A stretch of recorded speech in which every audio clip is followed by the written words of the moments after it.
अस्सलाम वालेकुम दोस्तों, आप देख रहे हैं सद्दाम खान स्टूडियोज़ और मैं हूं सद्दाम खान। तो दोस्तों, जैसा कि टाइटल देख के आपको पता चल ही गया होगा कि आज की वीडियो में हम बात करने वाले हैं टेलीपैथी के बारे में।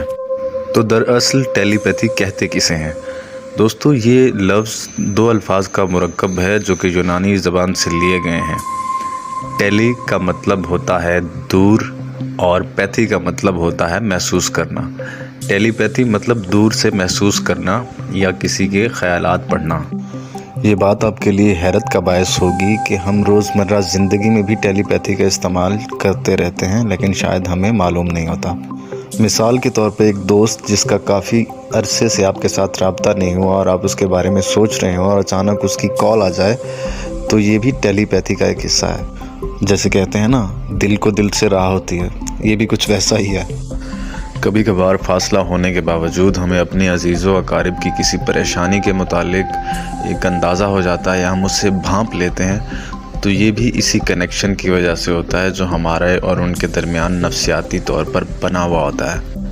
नाज़रीन, एक मशहूर साइंसदान निकोला टेस्ला का कॉल है कि अगर साइंस नॉन फिज़िकल फिनोमेना को मेजर कर सके या उसके बारे में जान सके तो सिर्फ 10 सालों में, यानी कि एक दहाई में इतनी तरक्की हो सकती है जो पिछली पूरी इंसानी तारीख़ में नहीं हुई। और हाँ, तारीख़ से याद आया कि कदीम मिस्री तहज़ीब के जो बाशिंदे थे वो सिर्फ माहिर तामीरात नहीं थे, बल्कि साइंसदानों को रिसर्च करने पर यह पता चला है कि वो टेलीपैथी के बारे में भी जानते थे। सो आप ज़रा तसव्वुर कर सकते हैं कि वो कितने तरक्की याफ्ता लोग थे, वो भी आज से हज़ारों साल पहले।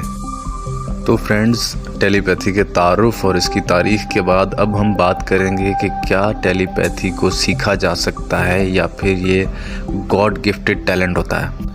तो दोस्तों, इस सवाल का जवाब है जी हाँ, टेलीपैथी को सीखा जा सकता है और इसके लिए आपको मुख्तलिफ़ किस्म की मशक़ें करना होती हैं, जिनमें आपको अपने जहन को तमाम सोचों और ख़यालात से पाक करके और कंसंट्रेशन के साथ एक नुक्ते पर अपना दिमाग मरकूज़ करना होता है।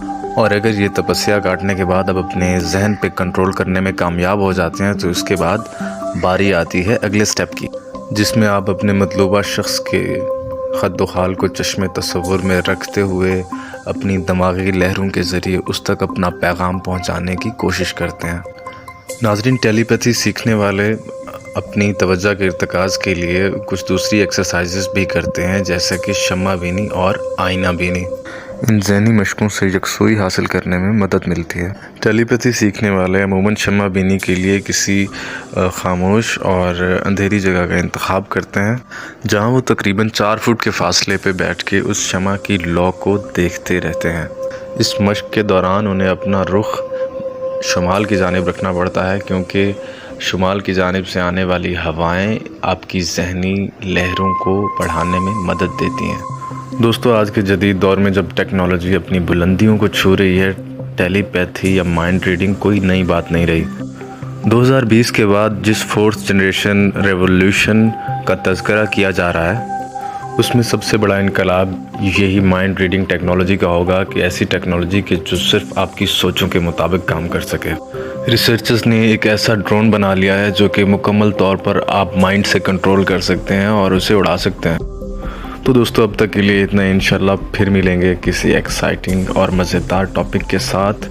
वीडियो को लाइक कीजिए, चैनल को सब्सक्राइब कीजिए और घंटी का बटन दबाना मत भूलिएगा। Take care, bye bye.